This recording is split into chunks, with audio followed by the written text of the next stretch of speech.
Boa tarde a todos, que a paz do Mestre Jesus esteja entre todos nós.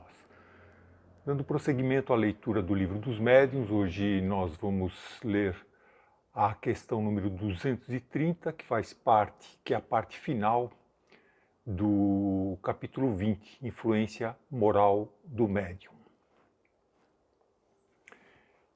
E Erasto começa a sua descrição dizendo: não falarei dos médiuns que se comprazem em solicitar e receber comunicações obscenas.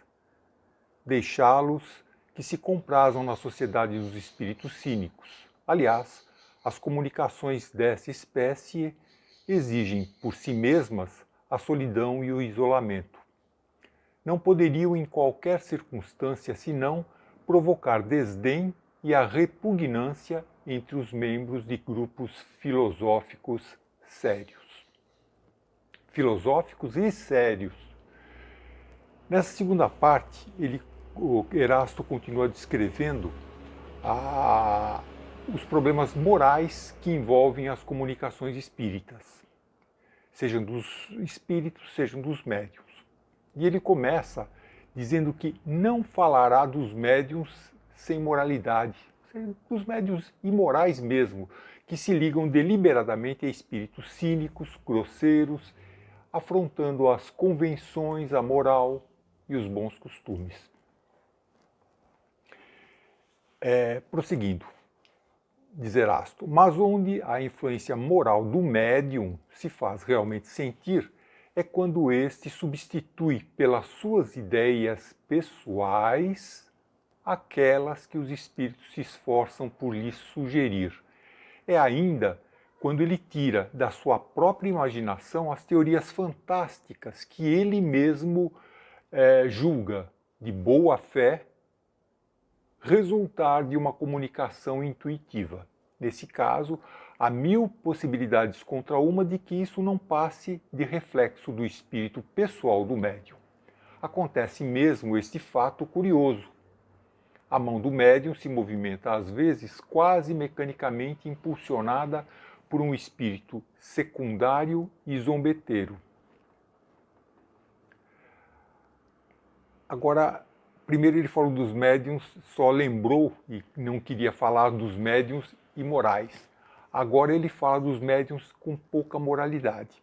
Porque alterar deliberadamente as ideias de um espírito comunicante compromete, obviamente, a originalidade, o que é que o espírito quer passar.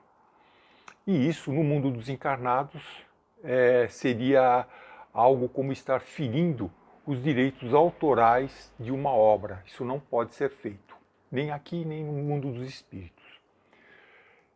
E ele fala também uma coisa interessante, ele fala dos médiuns anímicos, que tiram, que eles já têm, não são imorais, não são pouca moralidade, mas eles tiram de dentro de si, da sua própria imaginação, aquilo que escrevem, achando ou atribuindo. Isso é um ponto meio nebuloso, se ele somente acha que vem dos espíritos ou se ele percebe que está vindo dele mesmo, mas está atribuindo aos espíritos. E, segundo Erasto, essa questão desse animismo, ele provém, muitas vezes, ele é auxiliado por espíritos zombeteiros, né? e que acabam movimentando inclusive a mão do médium, aquela escrita mecânica, né? que, como é que diz, engana muito as pessoas que estão vendo, né? Porque ele coloca às vezes a mão no rosto e fica escrevendo, mas ou vem dele próprio ou vem do espírito, como é que diz, zombeteiro. Herculano Pires ele diz o seguinte, que isso pode acontecer sim, com médiuns e anímicos cuja própria mão, o seu próprio espírito impulsiona a sua mão a escrever mecanicamente. E então, nesse caso específico, é um puro animismo, porque não há espírito algum junto ao médium. É só dele mesmo que ele está tirando. Prosseguindo, é essa a pedra de toque das imaginações ardentes, porque levados pelo ardor de suas próprias ideias, pelos artifícios de seus conhecimentos literários, os médiuns desprezam o ditado modesto de um espírito prudente, deixando a presa pela sombra, ou substituem por uma paráfrase empolada. Então ele está citando já citando exemplos dessa mediunidade imperfeita. Em parte, talvez, por uma moralidade deficiente do próprio médium, excesso de imaginação, o que ele chama de imaginação ardente, e pode ser também por vaidade, por orgulho. Quando ele diz aqui paráfrase empolada, a paráfrase em si é a interpretação que se faz do texto. É como está sendo feito agora, né? Procurando torná-lo mais inteligível, visando explicar o seu sentido, que nem sempre aparece, né?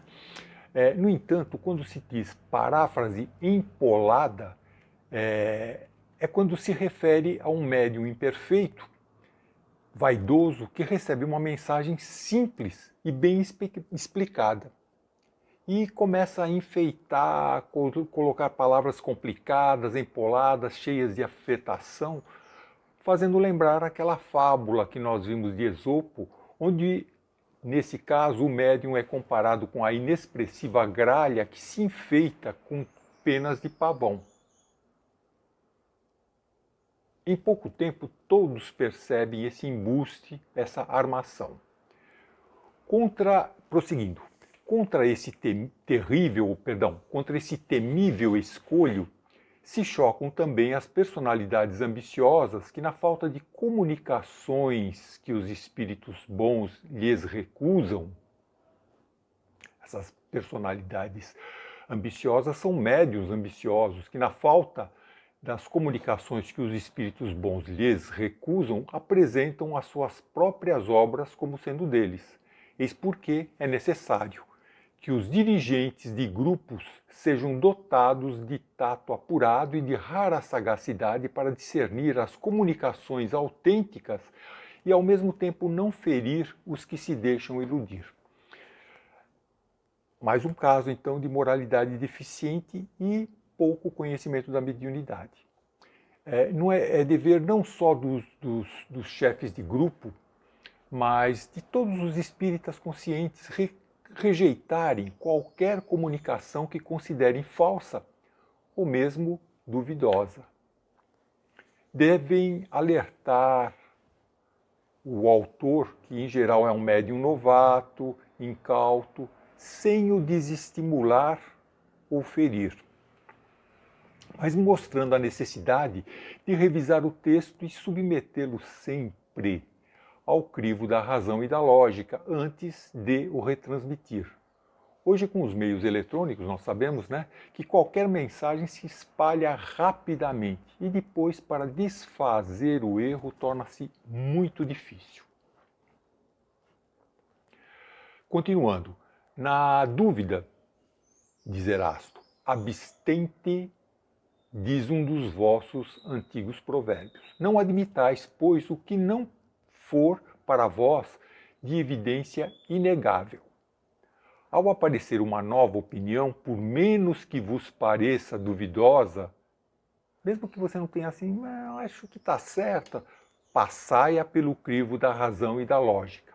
O que a razão e o bom senso reprovam, rejeitai corajosamente. E aí diz uma frase interessante: mais vale rejeitar 10 verdades do que admitir uma única mentira, uma única teoria falsa.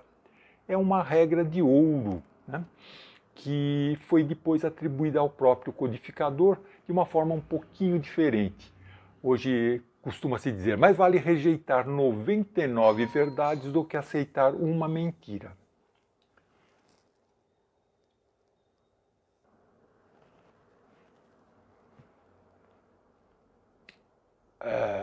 Continuando.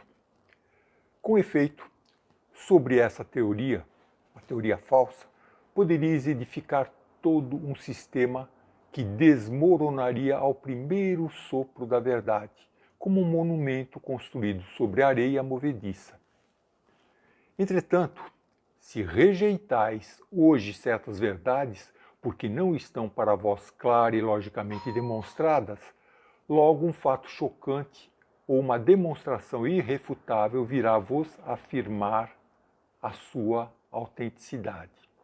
Olha que coisa interessante. Em outras palavras, a providência divina virá sempre auxiliar na busca da verdade, sempre. Mas todos nós temos que fazer a nossa parte. Como hoje, essas notícias falsas que ficam falando sobre o uso de remédios caseiros para tratar a Covid-19, nós temos que perceber, quando percebemos que é uma coisa errada ou tenha dúvidas, é um trabalho conjunto que todos têm responsabilidade para que haja um bom resultado. Uma hora a verdade vai vir à tona, mas muitas vezes causa muitos estragos se repassando essas mensagens, as pessoas fazendo uso de coisas que não vão auxiliar de forma alguma em tratamento, seja lá o que for. E aí, finalizando,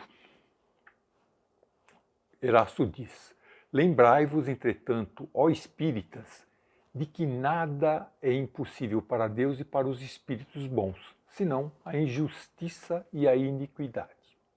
O espiritismo já está hoje bastante divulgado entre os homens e já moralizou suficientemente os adeptos sinceros da sua doutrina, para que os espíritos não se vejam mais obrigados a utilizar maus instrumentos, médiuns imperfeitos.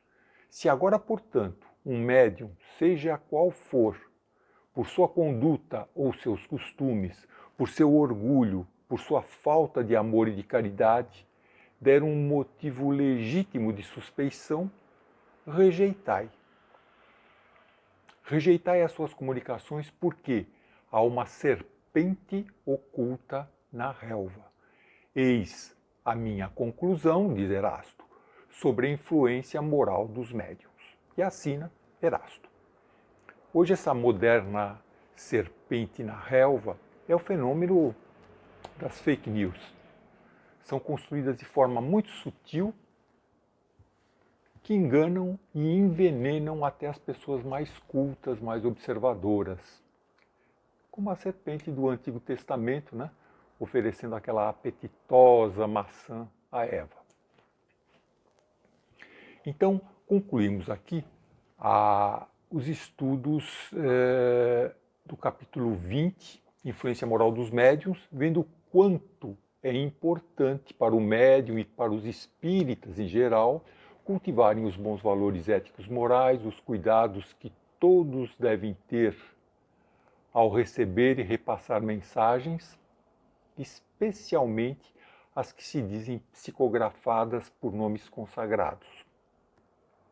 Na próxima semana iniciaremos a leitura do capítulo 21, que é a influência do meio.